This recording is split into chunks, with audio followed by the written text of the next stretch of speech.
तो देखो गेहूं के आटा की बिस्किट कितनी सुंदर बनी है, कितनी अच्छी लग रही है, मस्त लग रही है। खाने में तो पूछो मत। हेलो दोस्तों, नमस्कार। रेखा पाठक ब्लॉग चैनल में आपकी स्वागत है। आज बनाने जा रही हूँ आटे की बिस्किट। आटे के बिस्किट बनाने के लिए सबसे पहले मैं आपको आटा दिखाती हूँ। तो देखो ये आटा है। अब आप देख रहे हो कि ये आटा कैसे लग रही है।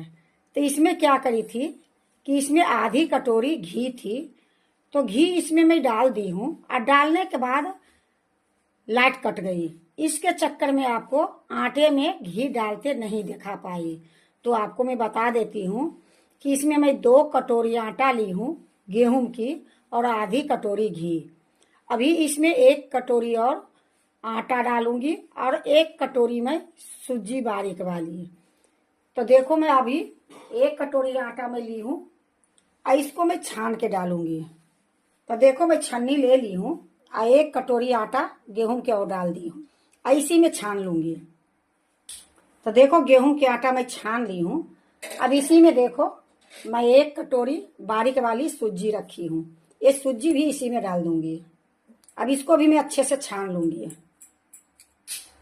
तो देखो मैं सूजी को आटा को छान ली हूँ और घी तो मैं इसमें पहले ही मिला दी। अब इसी टाइम में देखो ये नारियल के बुरादा है, तो 1 कटोरी में थोड़ा सा कम मैं ली हूँ, ये भी मैं इसी में डाल दूंगी। ये मूंगफली की दाना थी, उसको मैं हल्का सा भूंज दी हूँ, इसका छिलका उतार के दरदरा पीस दी हूँ, इसको भी मैं इसी में डाल दूंगी। एक काजू, बादाम, पिस्ता, ये तीनों मैं बारीक करके घस ली हूँ, इसी में मैं डाल दूंगी। ये पीसी हुई चीनी है 1 कटोरी, इसको भी मैं इसी में डाल दूंगी। अब देखो खूब अच्छे ये बिस्किट बने, उसके लिए मैं 2 चम्मच सफेद तिल ली हूँ, इसको भी मैं इसी में डाल दूंगी।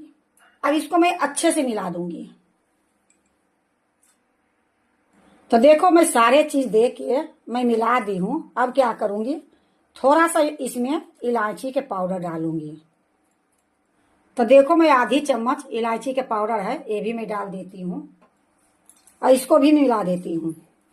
तो देखो इलायची के पाउडर डालने के बाद मैं इसको एक हाथ से अच्छे से मिला दी हूँ, पर इसमें थोड़ी थोड़ी गुलठी दिख रही है। तो अब क्या करूंगी, इसको इस प्रकार से मिलाऊंगी। इससे मिलाने से क्या होगी, सारे एक जैसे हो जाएगी और जो बिस्कुट बनेगी वो भी अच्छी बनेगी। इसी तरीके से दोनों हाथ से मिलाऊंगी। तो देखो मैं दोनों हाथ से इसको अच्छे से मिला दी हूँ। अब इसको मैं गूंथूंगी। तो गूंथने के लिए मैं ये देखो 1 कटोरी में दूध ली हूँ और इसी से मैं थोड़ी थोड़ी दूध देके कड़ी आटा गूंथूंगी। कड़ी आटा गूंथूंगी तो इसका बिस्कुट बहुत अच्छी बनेगी। अगर लरम आटा गूंथोगे तो बिस्कुट अच्छी नहीं बनेगी। तो हम थोड़ी थोड़ी दूध डालूंगी और कड़ी सी गूंथूंगी। तो देखो थोड़ी सा दूध मैं डाल दी हूँ और इसी तरीके से दूध डाल डाल के थोड़ी थोड़ी मैं गूंथूंगी। तो देखो खूब अच्छे से मैं गूंथ ली हूँ और ये इतनी कड़ी गूंथी हूँ कि ये सारा इकट्ठा नहीं हो पा रही है। तो इतना ही कड़ी हमारे चाहिए, क्योंकि ये सारे के जो मैं गूंथी हूँ इसमें मैं थोड़ी थोड़ी लूंगी और लोई बनाऊंगी और इसको ढक के रख दूंगी। तो देखो खूब अच्छे से गूंथ गई, आपको दिखा रही हूँ दबा दबा के। ये बहुत कड़ा आटा है, तो इसको मैं इसी तरीके से रख देती हूँ। देखो मैं ढक दी हूँ और ढकने के बाद इसको साइड में रख देती हूँ और आपको मैं ये दूध दिखाती हूँ। 1 कटोरी दूध मैं आपको दिखा के ली हूँ और 1 कटोरी मैं और ली थी, उसमें देखो आधी कटोरी बच गई है। तो टोटल मेरा 1.5 कटोरी दूध से वो आटा गूंथी हूँ। तो ये दूध को भी मैं इस साइड में रख देती हूँ। अब ये सिलप जो है इसको मैं अच्छे से साफ कर देती हूँ, क्योंकि जो भी अब काम करूंगी ये सिलप पर ही करूंगी। तो देखो मैं सिलप को साफ कर दी हूँ। अब आपको मैं दिखाती हूँ। ये जो मैं आटा गूंथ के रखी हूँ इससे थोड़ा सा मैं लोई लूंगी और ये लोई को मैं सिलप पर रखूंगी। अब इसको मैं ढक के रख दूंगी। अब इसको मैं साइड में रख देती हूँ। अब इसको खूब अच्छे से इस तरीके से मिला के इसको मोटा सा चौकोर बनाऊंगी। तो देखो खूब अच्छे से मिला के मैं इसको 2 भाग में कर दी हूँ। अब इसको क्या करूंगी, पटक पटक के चौकोर भाग में बना दूंगी। तो देखो मैं ये इसको चौकोर कर ली हूँ। इधर से भी चिकना कर ली हूँ, इधर से भी चिकना कर ली हूँ, इधर से भी चिकना कर ली हूँ, चारों तरफ से मैं चिकना कर ली हूँ। अब क्या करूंगी, इसकी एक चाकू से काटूंगी पीस के हिसाब से।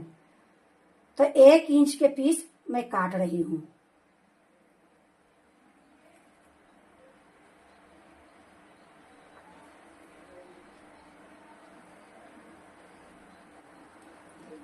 तो देखो 6 पीस में काटी हूं। अब क्या करूंगी, अब 1 पीस इस तरीके से निकालूंगी, ये सारे को यहां रख दूंगी। पहले 1 पीस मैं आपको दिखा रही हूं। अब इसको इस तरीके से दबा दूंगी और हल्का सा इसको लंबाई करूंगी। तो देखो ये चारों तरफ से फिर से मैं इसको चौकोर कर दी हूं। और इसमें एक डिजाइन डालूंगी। तो 1 चम्मच ले ली हूं और चम्मच से थोड़ा थोड़ा इसको इस तरीके से दबाऊंगी। देखो थोड़ा सा टाइम जरूर लगती है, पर ये बिस्कुट बहुत अच्छी बनती है। तो देखो मैं इस तरीके से आपको दिखा रही हूँ। एक बिस्किट और बना के दिखाती हूँ और इसी तरीके से मैं सारा बिस्किट के बना के रख लूंगी। उसके बाद मैं इसको तलूंगी। तो देखो फिर से मैं 1 पीस ले ली हूँ और इसको इस तरीके से दबा दूंगी। अब फिर से चम्मच ले ली हूँ और चम्मच से ये तरीके से डिजाइन डाल दूंगी।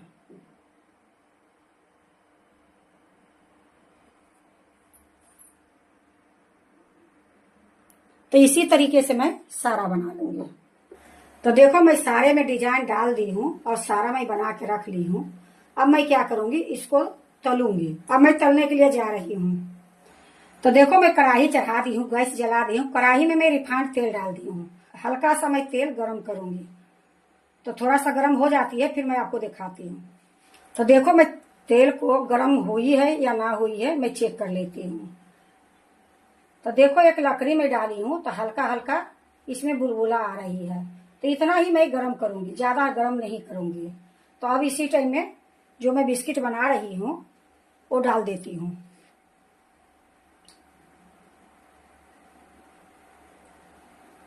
तो जितनी ये कढ़ाई में आएगी उतना ही डालूंगी।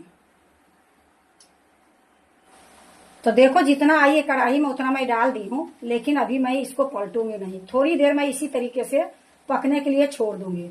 जब मैं पलटूंगी फिर मैं आपको दिखाती हूँ। देखो मैं अब पलट देती हूँ क्योंकि इसमें हल्का हल्का गोल्डन दिखने लगी है। तो इस तरीके से पलटोगे तो एक भी नहीं टूटेगी और खूब अच्छे से वह बिस्किट बनेगी।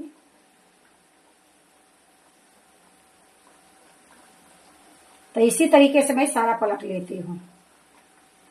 गैस को मैं मीडियम करके रखी हूँ। तो देखो मैं सारे को पलट दी हूँ और इसी तरीके से बीच बीच में एक बार और मैं पलट दूंगी। इसमें गोल्डन होने तक मैं इसको पकाऊंगी। देखो दोनों तरफ से अलट पलट के मैं इसको पका ली हूँ और दोनों तरफ से ये गोल्डन हो गई है। तब मैं इसको निकाल लेती हूँ। तो देखो इधर मैं एक थाली रखी हूँ, ये थाली में ही निकाल के रख रही हूँ। तो देखो मैं थाली में निकाल के रख ली हूँ और खूब अच्छा से ये गोल्डन हुई है बिस्किट और देखने में भी बहुत अच्छी लग रही है। गैस को फिर से मैं मध्यम कर दी हूँ और मध्यम गैस में ही ये डालूंगी। तो देखो मैं फिर से इसको पलट रही हूँ।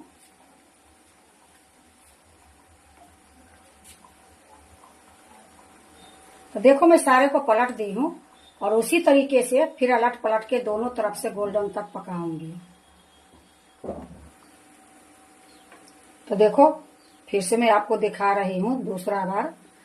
इसी तरीके से अलट पलट के गोल्डन दोनों तरफ से कर ली हूँ। अब मैं इसको निकाल लेती हूँ और इसी तरीके से मैं सारा बिस्कुट तल लूंगी।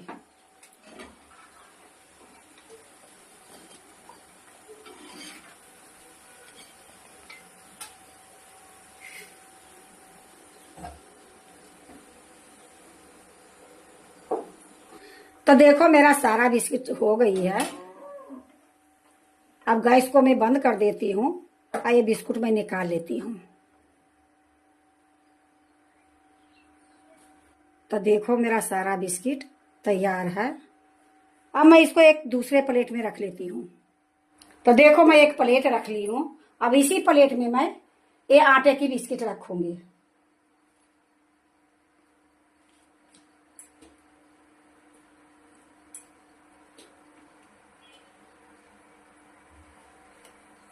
तो देखो मैं एक प्लेट में रख दी हूँ।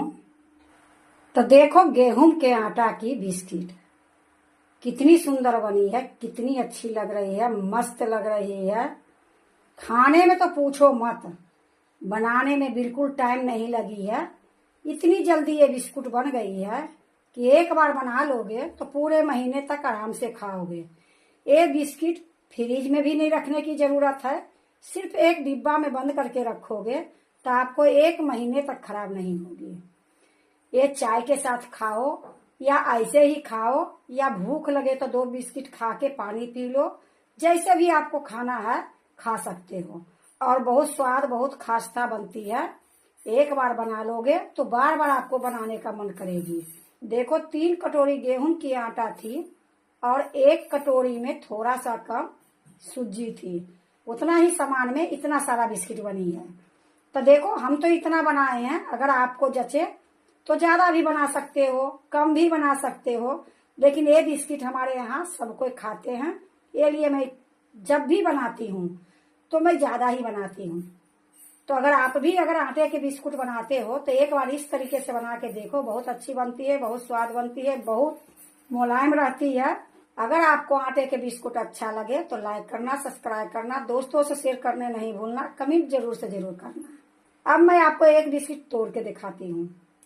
तो देखो मैं एक बिस्किट ले ली हूँ और इसको तोड़ने के बाद आपको दिखाती हूँ कितनी ये खास्ता बनी है और कितनी ये मुलायम है। खाने के बाद इसको इतनी स्वाद मिलती है कि एक बार जरूर बना के देखो।